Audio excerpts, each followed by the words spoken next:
हे बघा, आमच्याकडे हे असे भेटतात खडे मसाले.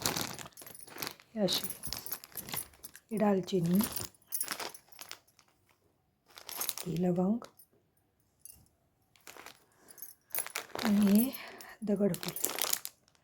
आता सध्या मला चिकन करायचं होतं म्हणून मी आमच्या ह्यांना जरा सांगितलं जरा घेऊन या, संपलं आहे. आता चला लागल्या तयारीला. कांदा आलं करून ठेवलं आहे. आता लसूण सोलूया. मी कोथिंबीर बारीक करून कापायची आहे. चला चालू करूया. कधी कधी असं वाटतं लसूण सोलायचं म्हणजे लय कसरतीचं काम आहे. अर्धा वेळ जेवणाचा ते लसूण सोलण्यामध्येच उशीर होतो. खोबरं कांदा आलं आपलं हे काय कापून होतात लगेच. लसूण सोलायला मात्र बराच वेळ निघून जातो.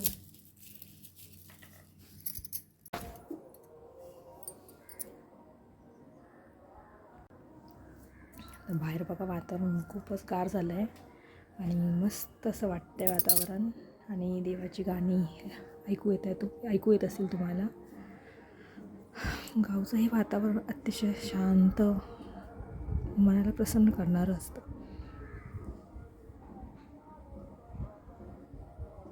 हे बघा, हे आमच्या घराचं पाठीमागील परिसर. इथे आमच्यासमोर विहीर दिसते तुम्हाला. आणि हे आमचं ते समोर आहे ते आमचं मंदिर. माझ्या सासऱ्यानेच बांधलेलं आहे ते.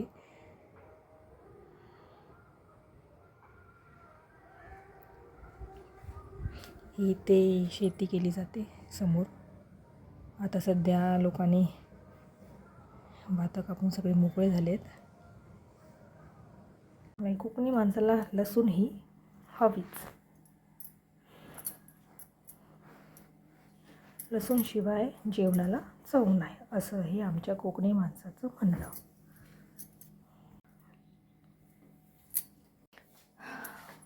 माका जेवढी जमता बोलाक कोकणी भाषा तेवढी मी तुमच्याबरोबर बोलतले प्रयत्न करते. आता तेल घेते गरम करायला.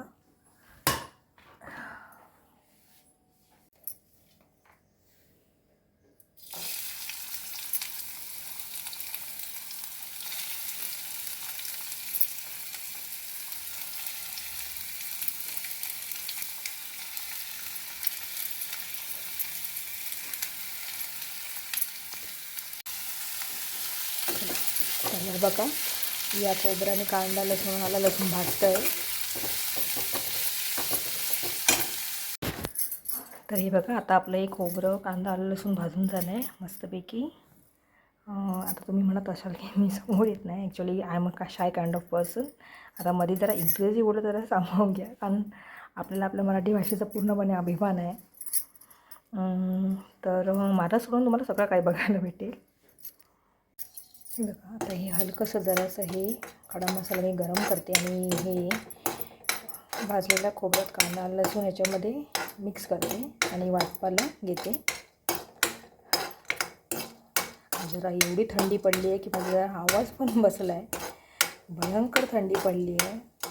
म्हणत होतो बाबा अजून थंडी नाही. मध्येच पावसाने धुमाकूळ घातलेला, पण नाही म्हणता भरपूर थंडी पडली आहे.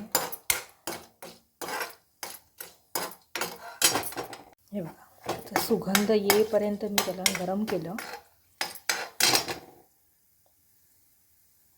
गरम नाही, भाजलं. सॉरी. हे बघा, आता हे आपलं वाटपाचं सगळं तयार झालं आहे. आता बस नुसतं आपल्याला तेलामध्ये चिकनची फोडणी द्यायची आहे. त्याच्यात हे सगळं वाटप घालायचं आहे आणि कोथिंबीर वरून शिपटून आपल्याला कुकरला लावूया. मी सहजाच कधी अशीच टोपामध्ये पण शिजवते, पण आज जरा उशीर झाला आहे म्हणून जरा कुकरमध्ये लावते फटाफट. तर चला, हे बघा, हे असं मी युनिट बनवून घेतलेलं. असं सगळे डबे बिबे लावायला बरे पडतात. हे बघा,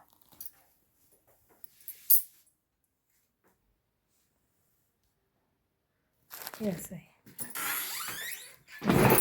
बंद करायचं.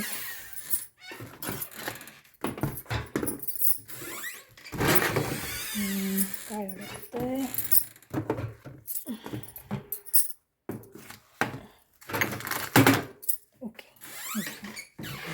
असं बंद करायचं.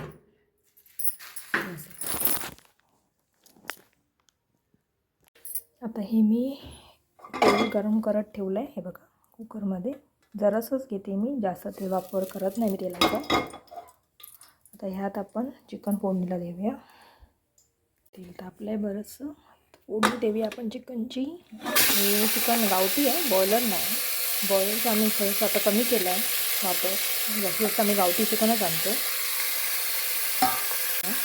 आता हे आपण जरा परतवूया.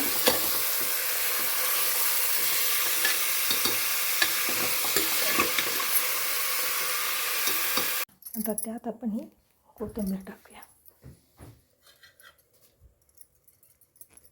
बघा मी वाटप घेतलं आहे, त्यात मसाला आणि मीठ मी टाकलं आहे परत, कारण मी चिकनला जरा जास्त नाही, जरासं मीठ आणि मसाला लावून त्याला मॅरिनेट केलं होतं. तर वाटपात घेतानाही मी मसाला परत घेते आणि मीठही घेते. तर हे आपलं वाटप रेडी आहे. आता आपण हे घालूया चिकनमध्ये. आणि मला सुकं करायचं नाही आहे, रस्सा बनवायचा आहे, ह्याच्यात मी पाणी घालणार आहे. हे बघा रस्सा तयार आहे. एकदम पण पातळ नाही बनवला आहे मी. आता तुम्ही म्हणाले झणझणीत तसं दिसतं आहे. तर हा बघा रस्सा आपला तयार आहे, झणझणीत असा. आपल्या मराठी माणसांना चिकनचा रस्सा म्हटलं की तो झणझणीत हवा.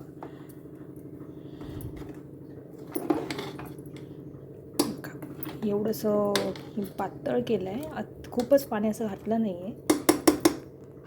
तर आता आपण कुकर झाकूया. एक शिटी बस आहे चिकनला. मग आपलं चिकन रेडी. बघा आता कुकर मी लावला आहे, आता एक शिटी काढणार, मग आपलं चिकन रेडी. आता मला वडे बनवायचे आहेत, परत कोशिंबीर बनवायची आहे. कोशिंबीर, कांदा, टोमॅटो आणि कोथिंबीर टाकून वड्याचं स्पेशल व्हिडिओ तुमच्यासाठी मी नक्की बनवीन. त्यासाठी स्पेशल दिवस वेगळा काढून बनवीन. पण आता सध्यासाठी एवढंच. So bye, thank you for watching. जर तुम्हाला माझा व्हिडिओ आवडला तर नक्की लाईक करा, सबस्क्राईब करा आणि शेअर करा. पण नक्की भेटू नंतर. सो थँक्यू आणि बाय. तुमचा दिवस चांगला जाऊ.